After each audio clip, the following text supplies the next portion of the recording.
Thank you. Actually, there are few seats in the front in case, because I see people standing on the back. Is that because it's not readable? No, okay. But just in case, those slides are not only links from the agenda, but if you don't have agenda handy and you go to the bioCADDIE website, you find that the metadata page, I link the slides and the agenda also from there. So you will find them in both places. You want to make sure that you have a good view of those. I think this is only for pointing, correct? And to go forward with this. Okay, so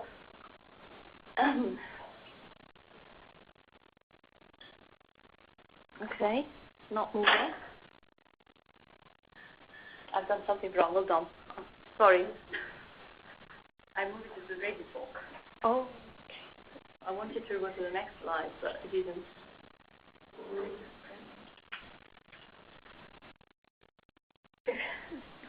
What is it? Yeah.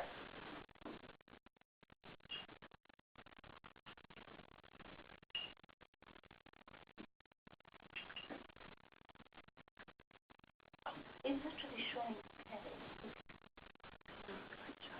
Although without showing it on here, it's fine. Okay. I want to go to the next slide, but when I press this, it didn't work.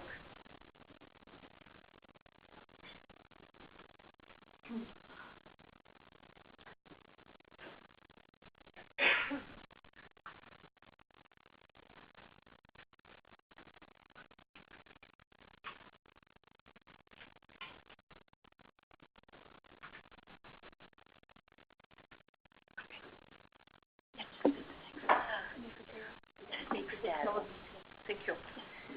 Thank you so much. Okay, so right, this slide, which is a very busy slide, it's just really meant to show the fact that this has been the work of several people with input from the community at different stage, at different on different topics, which I will illustrate afterwards. So generally, it's an activity within what's called the working group 3. But it's also from the working group 7, which is about accessibility, metadata that George has led, the contribution of the development team, and now it's also reaching out to more people through the working group 12, which is about the standard-driven curation best practice that Jared, Philippe, and Alejandra are leading. Okay, so where the information is, it seems trivial, but some people still ask me where the files are, for the DATS specification. So to make sure, it's from the bioCADDIE website. If you go in the metadata page, actually, you will see that we have linked to three outputs, very specific outputs.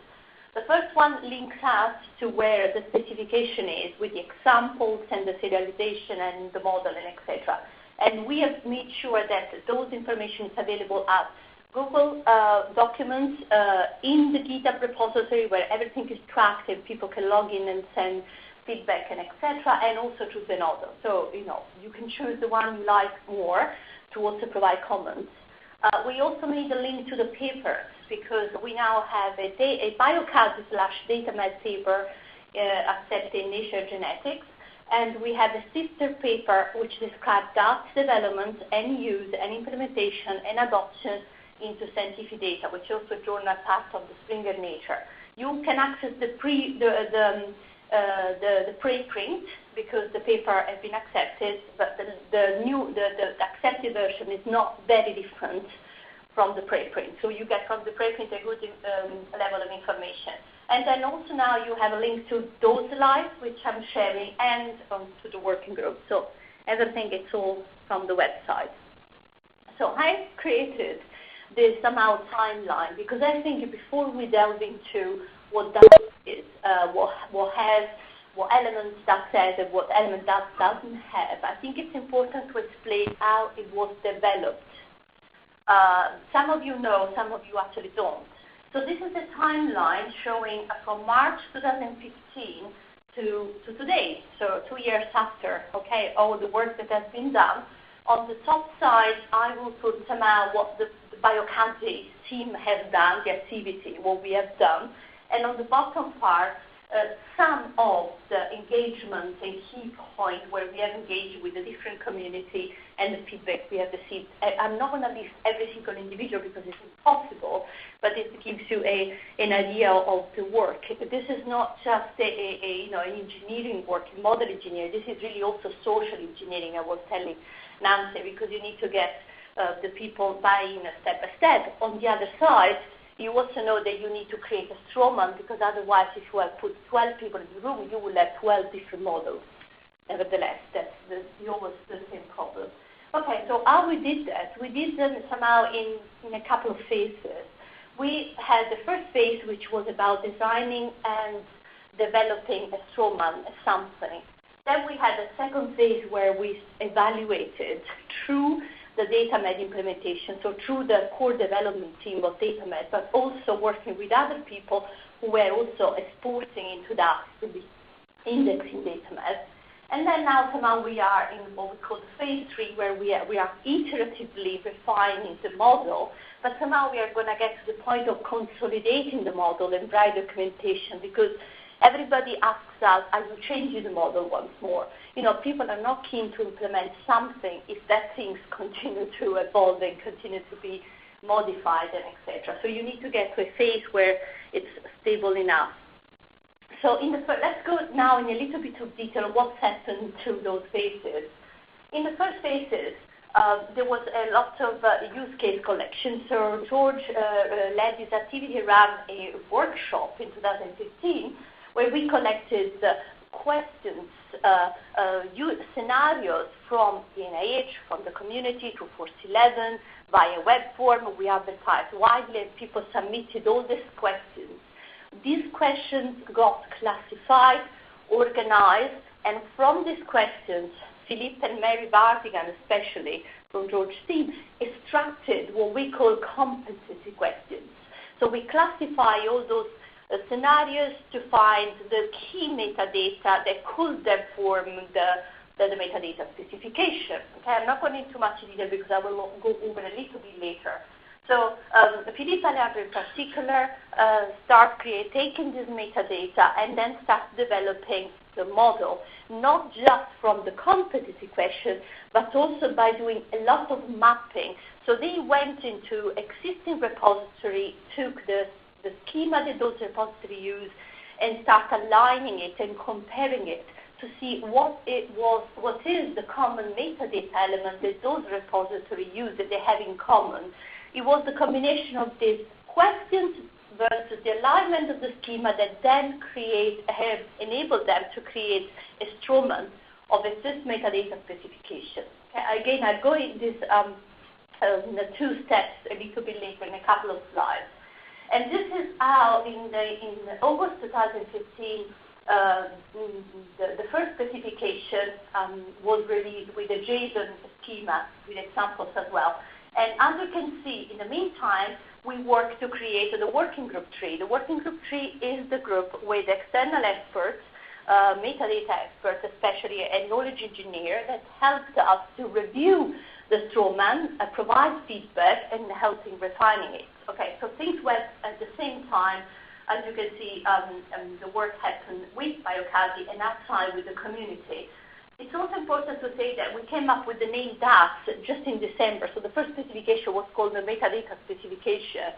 And then we realized that, the similarity with PubMed, it's so obvious that JATS will then work as DATS as well for data sets. It seems to be a catchy name that people like. At the same time, more or less in the same December 2015, also George created a working group 7, which brings together experts for access metadata, because access metadata was an additional element that had to be brought into the DATS model. In the second phase, what really happened? Happened that actually the development team started implementing the model, and then that's where you iteratively start, fixing things and revise the version. So we had the version 1, and then we have the version 2, and the version 2 of that was the one that actually included the work by the working group 7. So the version was called 2 because extended to include accessibility metadata. In phase 3, actually, the work is actually continuing specifically to refine the DATS model, but also to align with external activity, which I'll mention quite shortly.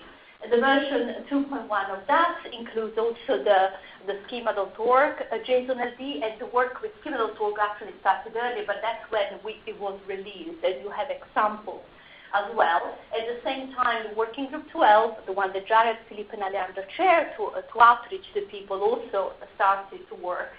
And now we are actually to the point that we have a version 2.2. Again, version 2.2 was also based on the feedback and the review and the comments by the reviewer of the paper, and we added some spatial and some temporal metadata, and that's what the version 2.2 contains. But each version, so we have, as I said, everything is in GitHub and shows exactly what has changed between them. And that's where we are in the second workshop. So, as I said, we engage the community through this working group, but also through the GitHub, the Google document, through the email, through several presentations that we have actually given about that and bioCADDIE and DataMed in general. It's important to say that in the first phase, I would say the phase 1 and partly phase 2, it was important to engage with modelers, because it's also important who you engage with. So in the first phase, we engage with software engineering, experts in metadata modeling, and etc. But somehow, as the work progressed, we engaged more with the implementers, with people that tested that and implemented that, because there is so much you can do to develop the model. The model could be an endless development phase, and you don't want that. At some stage, you want to actually have a reality check. You want to have people that implement the model, people that have databases that want to export to be indexed in DataMed to tell you what works and what doesn't work. So it is essential, at least in my opinion, to continue to involve implementers, so people that have databases that want to be indexed at this stage. So then here there is a couple of, there are a few logos. These are the key groups we have engaged with, but they're not limited to that. Of course, we engage with several groups within the BD2K, of course with the CEDAR group, but also with the BD2K, the HEART BD2K, which is another center doing another data index specialized on omics data, so that we also index what they have and we leverage their work as well. We engage, of course, through the 411 group and the activity that they have done on data citation and so on and so forth, with several working group trees. So Alejandra and Philippe are very active in several W3C groups, especially because they have best practice of data on the web, and they have several working groups around the area. So we want to make sure that we were taking those best guidelines in consideration as we did that. The engagement with schema.org has been pivotal, especially through Google, and the person leading schema.org, Dan Brickley, actually is conveniently located in London, so we have had several interactions with that by looking at what schema.org has or doesn't have.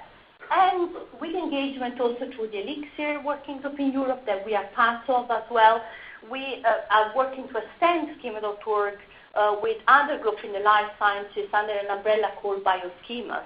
And this is something that Alejandra will cover later on. We are, of course, already in contact as well with DataSite, because as you know, the DataSite metadata is also essential, and the work in the mapping has been done, and DataSite has already a release of that, an export in that format. And also, if you have heard about the Go Fair initiative, which comes from the FAIR principle, which is very much at the moment driven by the European groups, we are also part of that to make sure that that's it's seen as a way to make data fair. Okay, so this slide is also quite important, and I want to stress that. So what DATS is supposed to do and what DATS is not supposed to do. DATS is really about findability and accessibility, so the S and the A of the FAIR principle. We don't necessarily go into reproducibility where you need richer metadata. We leave that to the repository which are being indexed. Otherwise, we're trying to do too much and we don't meet our goals. That's why it was essential to face the key metadata descriptor during this development process. We do not want to have a perfect model. if you put, as I say, 12 models in the room, you get 12 models, and you are never going to move forward, and because things are never perfect, and etc. This is not necessarily the perfection of a model. What we need is something that meets the needs, the competencies question, the question that people want to ask. So it is essential to be pragmatic as well.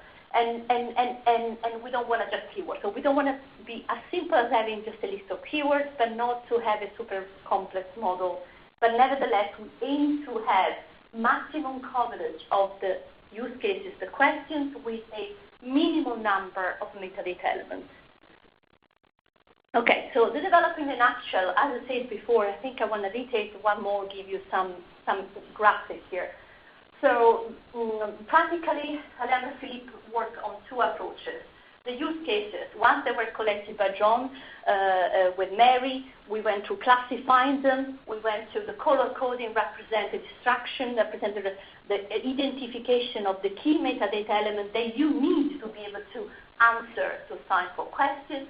Then we look, as I said, at the different schema, model that the existing databases in NCBI, in US, in Europe, ADBI, and worldwide have in order to represent the data. And here we use another system that we run in Oxford, which is called biosharing, which maps the landscape of databases and standards. And really it helps us anchor the key databases and their schema that we looked at. And the combination of the two approaches helped us develop the DATS over time. So I just want to make sure that it's clear that the use cases were given by the community. It's not something that we define. So they were collected from the office at the time, from the NH in general, through the 411 community, and through the white paper, through the workshop, and etc. And this, as I said, helps to really understand what user wants and identify some key metadata. This is a slide which shows some of the schemas and models that Philippe and Alejandra looked at, but they didn't just look at, they aligned them, they mapped them. They look at convergency between those. So it's a lot of work that's been done, and all these files are available, of course, all shared through the specification. It's just some of them, and as you can see, schema.org, it's at the very top. Somehow the first group represents some of the models, which are really generic, so they are domain agnostic. A little bit domain agnostic. As you go down, they start becoming a bit more specific. The group in the center is more kind of global, describing projects and experiments. As you go down, those are examples of domain-specific models.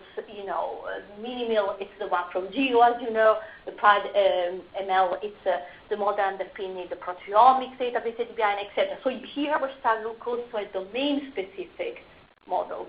Of course, we engage with the GA4GH, look in the schema, CDISC, and so on and so forth. My last slide is to summarize that the convergence between the competency questions and the metadata extracted from the competency question with the alignment of the different schema underpinning existing databases is what helps us to identify core elements and extended elements. And Alejandra will also explain why we have the core and the extended. It's again to make things simpler, because people could be actually suggested to at least have the core. The extended can be a desirable one. And we also adopted the work that has been done by the data side, by 411, and etc. And I hand over to you, Alejandra. But before we actually go into a little bit more detail, still generic, do you have any questions about this part of the presentation? Ian? No. One question, or maybe you can comment. Thanks. So this slide highlights the fact that the connection with users is through the use cases and through the competency questions, and that was done through the workshops that we had, which is we're getting off. How long ago is it now? March 2015. Right, a couple of years. So once you've got a prototype out there, you get more user feedback. Yes. So what's the route that we get user feedback in through GitHub? Can that influence the model? Yes, Yes, it has. It has, yes. So we have received feedback in a number of ways. So one is through GitHub, through issues in GitHub that actually you can follow. And what we've done, there is a conversation on each of the issues with the person that submitted, so all is trackable. Similarly, we have the model and the specification in Google Spreadsheet and Google Document, and again, the working group 3 plus other users that have accessed the document have provided comments, and we have addressed them through that. And the model has changed, so the evolution that Susanna showed is as a result of the feedback that we received through those means by the users, sometimes even personal communications, and in these workshops. A workshop on that was done last year, so again, in this case it's more the repositories end, but also we have received feedback in that way. I thought I was going to say something else, but yeah, in a number of ways, all of these channels are open still, and we are happy to receive feedback on the model and on the documentation. And this is the purpose as well of the Working Group 12 on developing the guidelines for using the model. Any other question? Okay. So we are going to delve into the different elements of that this afternoon and the distinction between the core entities and the extensions. But now we wanted to give you more of the rationale on how we develop it and the approach. So Susanna mentioned the conversions from the use cases and the models, the existing models. And for defining the new metadata elements, we find the different entities, and for each of them, we define the different attributes of properties. And we took care of providing a definition and the values that are possible for these domains. And we linked back to the use cases and to the meta models that we have mapped initially. All of that can be tracked. And we quickly realized that there is a generic way of describing data sets, so this is what determines the core elements of that that are generic and applicable to any type of data set. And this, again, matches the idea of just to describe a generic article. But then, as we are working on the biomedical and life science communities, we found different elements that are specific for describing those types of data sets. So this is why we divided on an extension for biomedical and life science, and these extensions could be expanded and include more. We have another one for provenance metadata, for example. So the extended elements are those required for different domain-specific parts.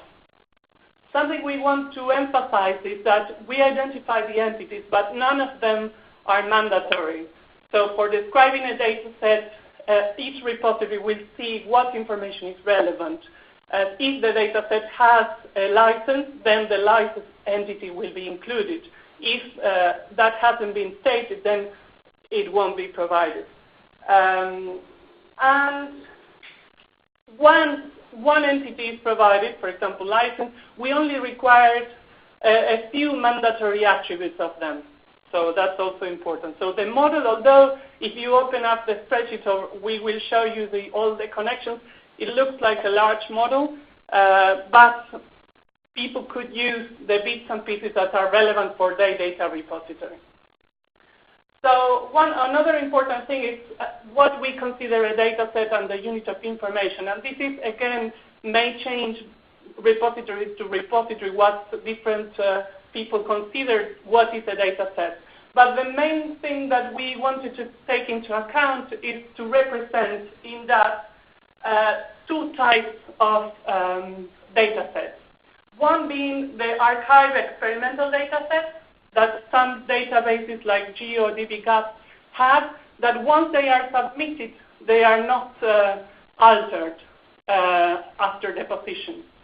They could be extended, but this is a reuse case. However, there are other data sets in reference knowledge bases, like UniProt, that they are updated all the time, so the information about a particular protein is updated. So we wanted to reflect the two types of data sets in that. And as Lucila mentioned, our core entity is the data set, but we are interested in maintaining the links to other entities that may be indexed in other repositories, such as software and data standards, that would be part of the NIH Commons. But again, the focus for us is the discovery of the data sets and accessibility of those. So this is a view of the core and extended elements. As I said, this might seem a bit complex. In gray, you see the core elements, and here in yellow is the extensions. We will go into the details of these mainly this afternoon. As I mentioned, there are 20 mandatory elements, which you can see here. So this is actually the core. But of those, a few here, I don't know if you can see, but in the slides you will be able to access online. We highlighted the very few elements that are actually mandatory, the attributes or properties of each of these entities. So in terms of guidelines and documentation, we focus on presenting the data set descriptions in terms of the basic information about the data set by answering a few questions about their provenance. So for example, what is the data set about? How was the data set produced? Which information does it hold? So we have here highlighting the different entities that allow to answer those questions, like data set and data type relationship is what will give us what's the information of the data set. Where can the data set be found? So we use the concept of distribution that's being used in other models as well, and we have an access model that represents the outcome of the working group 7 on accessibility metadata. Then when was the data set produced? So we allow to specify different dates, like the creation, modification, and time stamping, all of these processes. And who did the work, of course, is very important, and the relationship between the people, the organizations, and the funding. So we also have an element for representing the grants. This just showed what we said a couple of times, that also we link to software and data standard, for example, that these entities' information may be indexed in other places, and that allows for linking to all of those other indexes. Same for publication, for example. In terms of the development, we took care of following best practices and principles like the FAIR principles for findability, accessibility, interoperability, and reusability of data for FAIR, and we also looked at W3C best practices for data on the web, as the DATS information is published online. And in terms of the representation of the model, so we have the development and the user feedback was done through a spreadsheet that has all the metadata elements, their definitions, their values, and their links to the use cases and metadata models. But then we implemented it relying on JSON schema, as it's a very widely used model at the moment, for serializations in JSON.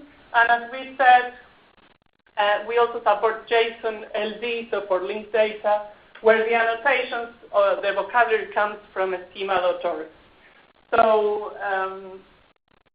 we actually started looking at the schema.org model even before coming up with that to see what they covered.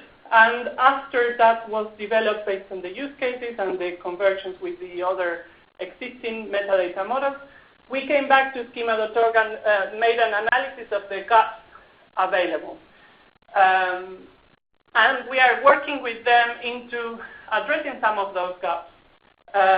So why did we do this? So Schema.org is developed by a set of search engines, including Google, Yahoo, Yandex, and Bing. And they exploit these annotations to make available these structured metadata through the search engine. So by providing DataMed and that with the Schema.org annotations, we are aiming at increasing the visibility of this information, but also provides a way of further harmonizing and accessibility via common query interfaces. So ideally, we think this improves the ranking. I mean, this is behind the search engines, how they use it. So in this analysis, we've done mapping that to schema.org and finding that, for example, all the specific biomedical and life science is not really covered properly. So we are engaging with Google and the whole schema.org community through their issue tracker. So we have posted several issues, and we point actually to that and our documentation and the mapping we did highlighting these gaps. And we are coordinating also these conversations through the initiative bioschema.org that is mainly led by the Elixir people in Europe. So that is infrastructure for bioinformatics in Europe. So I think with this we covered the questions from before about the schema.org. So yes, so one other thing we consider about the schema.org mapping is that schema.org is simply a list of vocabulary for describing a data set. While, so even if through these interactions, the schema.org were to extend their vocabulary to cover the things we need, that we are in the process of trying to do that, that would always be a profile of that vocabulary. So because we provide not just the vocabulary, but we provide all the relationships, all the documentation, and the guidelines on how repositories should be using this model to expose their metadata and to submit it to DataMed. So I think, yeah, with that we covered that, and that was it for this session, which we may have run out a little bit. Okay. So another of the questions this morning was relating to the mapping and how different repositories and models have mapped to that and their experience, and this is where we now wanted to introduce people from those repositories. So should I just, okay, so we had, I don't know if in the list we have, so we have 3 repositories that are going to tell us about their experience on mapping that. That is INPERT, ICPSR, and almost model. So if John, do you mind, and we can show the. So we're really grateful to John Campbell that is going to tell us about their experience on mapping import model to that and the feedback they provided, and we